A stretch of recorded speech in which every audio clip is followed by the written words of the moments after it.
السلام علیکم صاحب، معاشیات میں اور جو سوشل سسٹم ہوتا ہے اس میں یہ ایک مسلمان پر جو کہ یا برطانیہ میں رہ رہا ہو یا پاکستان میں رہ رہا ہو وہ انکم ٹیکس دیتا ہے، اس کے ساتھ اس پہ دینی فرض ہے کہ وہ خیرات بھی نکالے، زکوٰۃ بھی نکالے، وہ بھی ایک فارم آف ٹیکس ہوتا ہے.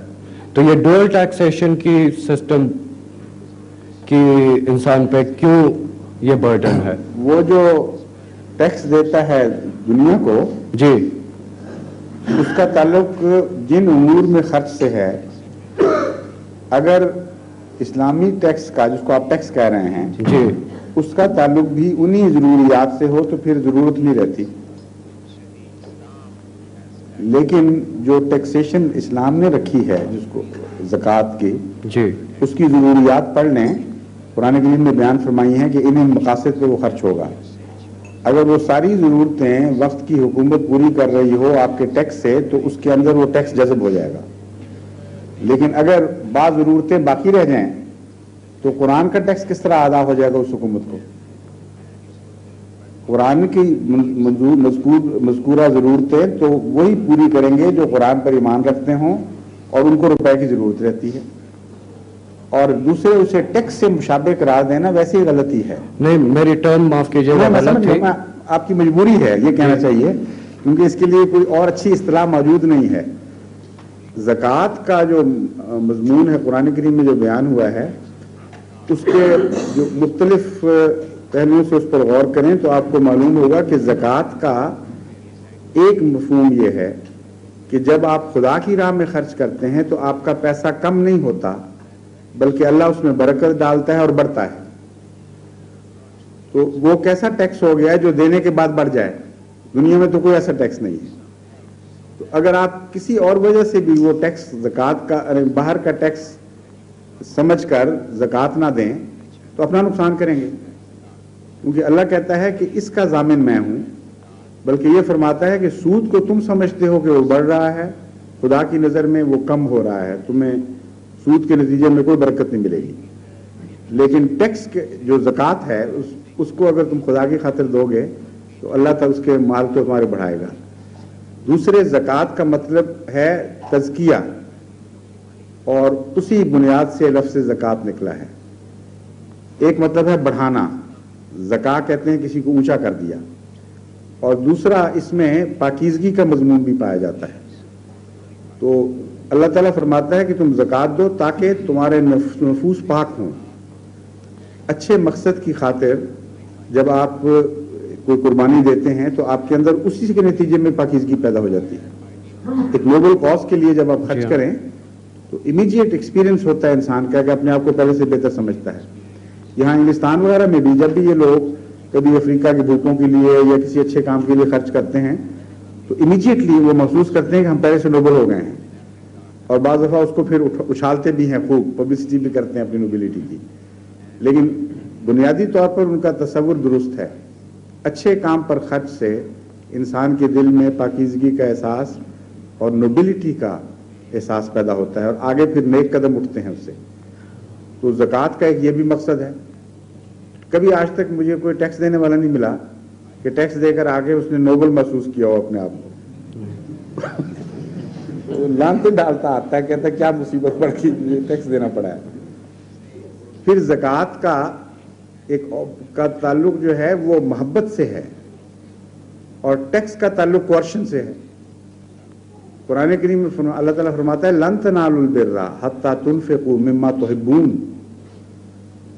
کہ تمہاری نیکی قبول ہی نہیں ہوگی کوئی جب تک محبت کے ساتھ خرچ نہ کرو، اور وہ مال خرچ نہ کرو جس سے تمہیں محبت ہے.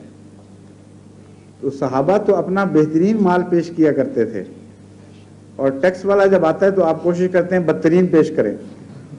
زمین و آسمان کا فرق ہے اس کی موٹیویشن میں. اس لیے زکوٰۃ امت کی زندگی کے لیے ضروری ہے. امت کے اندر خدا کا تعلق قائم رکھنے کے لیے، اس کے نفس کی پاکیزگی کے لیے، اس کے اموال میں برکت کے لیے بے شمار فوائد ہیں. تو میں نے چند صرف گنائے ہیں. اس کو آپ کبھی بھی دوسرے ٹیکس کا متبادل نہیں سمجھ سکتے. لیکن ٹرو اسلامک اسٹیٹ جو ہوگی اس میں جو بیت المال کا کانسیپٹ ہے تو وہاں پہ تو جو آپ بیت المال میں ڈالیں گے تو آپ کا انکم ٹیکس کا کانسیپٹ ختم ہو جائے گا. وہاں دیکھیں زکوٰۃ کے متعلق ایک بنیادی بات میں آپ کو بتاؤں, سارے قرآن میں کہیں زکوٰۃ کی کوئی شرح درج نہیں. فقہا نے بعض رسول اکرم صلی اللہ علیہ وآلہ وسلم کے فیصلوں پر بنیاد رکھ کے ایک شرح بنائی اور بعض دوسرے فیصلوں کو نظر انداز کر دیا, جس کے نتیجے میں اس وقت امت مسلمہ میں سے اکثر علماء زکوٰۃ کو 2.5% کے اوپر فکس کر چکے ہیں, اور 2.5% سے قوم کی ضرورتیں پوری نہیں ہو سکتی. اس لیے جو غیر مسلم ہیں وہ اعتراض اٹھاتے ہیں, اور جو مسلم سٹیٹس ہیں وہ کہتے ہیں زکوٰۃ ہمیں تو ویسے دے دو نا اپنی جیب میں ڈالنے کے لیے, اسے ہم مولویوں کو دیں, ان سے خاص مقاصد میں استعمال کریں. جہاں تک اسٹیٹ کا تعلق ہے زکوٰۃ پوری ہو ہی نہیں سکتی, اسٹیٹ کرافٹ کے لیے ہمیں ٹیکس دینا پڑے گا, لینا پڑے گا. یہ غلط ہے. قرآن کریم نامکمل کتاب تو نہیں, نعوذ باللہ من ذالک. یہ ہو کیسے سکتا ہے کہ قرآن کریم نے ان ضروریات میں اسٹیٹ کی ضروریات بھی بیان کی ہوں اور اسٹیٹ کی ضروریات نہ چل سکیں. اسی وجہ سے ایک دفعہ مجھ سے جب غیر مسلموں نے کسی نے سوال کیا تو اس کو میں نے سمجھایا کہ میرا اور جماعت احمدیہ کا یہ موقف ہے کلیئر کٹ, بنیاد اس کی حدیث پر ہے کہ رسول کریم صلی اللہ علیہ وآلہ وسلم نے جو ٹیکس کی شرح مقرر کی تھیں وہ بعض وقتی ضرورت پر شرح مقرر کی تھیں, اور وہ بدلنے والی ضرورتیں تھیں, اور شرح بھی بدلنے والی ہیں. مثلا سونا اور چاندی, ان دونوں پر جو زکوٰۃ کی اس وقت شرح مقرر تھی اس کے نتیجے میں قریباً برابر زکوٰۃ بنتی تھی, اور بعد میں ویلیوز بدل گئیں. اب اگر آپ چاندی پہ زکوٰۃ دیں تو وہ کچھ بھی نہیں بنتی اس شرح کے ساتھ, سونے پر دیں تو وہ اس وقت سے بڑھ جاتی ہے جو اس وقت تھا, اور سونے کی مارکیٹ میں قیمت گر جائے اور چاندی کی مارکیٹ میں قیمت گر جائے تو اس اسٹیٹ کی ضروریات پہ فوراً گہرا اثر پڑ جائے گا. اس لیے اصل بحث یہ ہے کہ آن حضرت صلی اللہ علیہ وآلہ وسلم کے تمام اقدامات کو دیکھا جائے, مختلف وقت میں دیکھا جائے کہ زکوٰۃ کو آپ نے کیا سمجھا اور کس طرح نافذ فرمایا. ایک موقع پر مثلا آپ تھے غزیے پہ, کسی پہ تشریف لے جا رہے تھے اور اموال تھوڑے ہو گئے, سپاہی اس وقت سب اپنے اپنے راشن خود لے کر چلا کرتے تھے, اپنے ذمہ دار ہوا کرتے تھے. حضرت صلی اللہ علیہ وآلہ وسلم نے فرمایا کہ سارے اپنے اموال اکٹھے کر دو, جو کچھ کسی کے پاس ہے. سب نے اکٹھا کر دیا اور آپ نے پھر برابر سب پہ تقسیم کر دیے. جب قوم کی ضرورت اتنی بڑھ جائے اور حاصل اتنا تھوڑا ہو جائے کہ خطرہ ہو کہ بعض ضرورتیں پوری نہیں ہوں گی, تو اس وقت یہ ہے زکوٰۃ کا طریق ہے. حکمن فرمایا ہے, آپ نے کوئی توئی تحریک نہیں کی تھی, اور صحابہ نے اس پر عمل کیا اور اس کے نتیجے میں برکت پڑی. سارے لشکر کی ضرورتیں پوری بھی ہو گئیں, مگر سب نے تکلیف میں بھی تھوڑا تھوڑا سا حصہ لیا. تو بعض وقت زکوٰۃ کا یہ معیار بن جاتا ہے. بعض وقت قرآن کریم کے اصول کے مطابق مختلف اقتصادی نظاموں, مختلف ممالک میں مختلف معیار بن جائیں گے زکوٰۃ کے. فرماتا ہے وفی اموالہم حق للسائل والمحروم, کہ جو امراء ہیں قوم کے ان کے اموال میں حق ہے. یہ نہیں فرمایا صدقہ دینا ہے, فرمایا حق ہے للسائل والمحروم, سوالی کے لیے اور محروم کے لیے. اس کا مطلب یہ ہے کہ اگر زکوٰۃ کے بعد قوم میں پھر بھی سائل باقی رہیں اور محروم باقی رہیں, محروم سے مراد ہے جن کی کم سے کم ضروریات زندگی پوری نہیں ہو رہی, تو قرآن تو یہ کہہ رہا ہوگا کہ حق تمہارے مالوں, امیروں کے مالوں میں چلا گیا ان کا, اور مولوی کہہ رہا ہوگا نہیں ہم نے زکوٰۃ کی شرح پوری کر دی. تو کس کی بات مانیں گے آپ؟ پھر ثابت ہوا کہ قرآن کریم نے کوئی ایسی شرح فکس نہیں کی جو ہر زمانے کے لیے لازماً اطلاق پائے.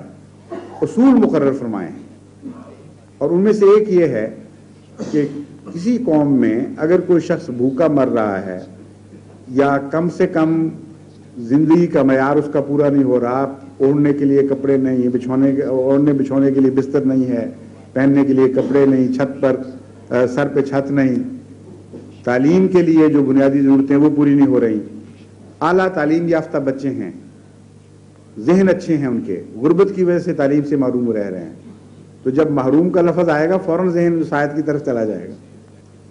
وفی اموالہم حق للسائل والمحروم. پھر دوسری جگہ فرمایا وفی اموالہم حق معلوم للسائل والمحروم, کہ ان کے اموال میں ایک معلوم معین حق ہے. تو بعض جگہ معین زکوٰۃ کا ذکر ہے, جیسے کہ رسول اللہ صلی اللہ علیہ وسلم نے معین کیا بعض موقعوں پر, بعض جگہ غیر معین زکوٰۃ کا ذکر فرما دیا. تو اس اصل کے پیش نظر تو اسلامی حکومت کے ہاتھ بڑے وسیع ہو جاتے ہیں, اور کوئی بھی زکوٰۃ کا نظام ایسا نہیں جو کسی وقت کے ساتھ فکسڈ ہو جائے, کسی قوم کے ساتھ فکسڈ ہو جائے. انگلستان میں سائل اور محروم کی تعریف اور ہو جائے گی, اور ان کی تعداد اور ہوگی, پاکستان میں اور ہوگی, انڈیا میں اور ہوگی. یہ آیت ہر جگہ اپنا جلوہ برابر دکھائے گی اور مختلف معیار کا مطالبہ کرے گی. گویا آپ کا کہنے کا مقصد یہ ہے کہ ہمیں انڈیکسیشن کے مطابق زکوٰۃ کو, ہمیں ضروریات جو قرآن کریم نے بیان کی ہیں ان ضروریات کو پورا رکھ کرنے کے لیے زکوٰۃ لینی ہے. یہ میرا پوائنٹ ہے. جی ہاں, قرآن کریم نے ضروریات بیان کر دی. یہ کیسے ہو سکتا ہے کہ کوئی ایسی شرح فکس کر دی جائے جو ضروریات پوری نہ کر سکیں اور پھر بھی زکوٰۃ کا حق ادا ہو جائے؟ قرآن کریم نے جو ضروریات, یہ میں نے مثال دی ہے نا ایک ضروریات, قرآن کریم نے ضروریات بیان کر کے یہ اصولی فیصلہ کر دیا ہمیشہ کے لیے کہ جب تک یہ ضروریات باقی ہیں زکوٰۃ لینی پڑے گی, زکوٰۃ کا معیار بڑھانا پڑے گا. جب یہ ضروریات پوری ہو جائیں وہیں اس کے بعد تمہیں قوم کو زکوٰۃ لینے کا کوئی حق نہیں رہتا. یعنی جبری طور پر خدا کے نام پر ہو یا غیر خدا کے نام پر اس وقت تک وصول کرنے کا حق ہے حکومت کو جب تک یہ ضروریات پوری نہیں ہو جاتی جن کا قرآن کریم نے ذکر فرمایا ہے. جہاں ضروریات پوری ہو گئی وہاں اس کو انفرادی دولت میں دخل دینے کا حق نہیں رہے گا. یہ ٹھیک بات کہی.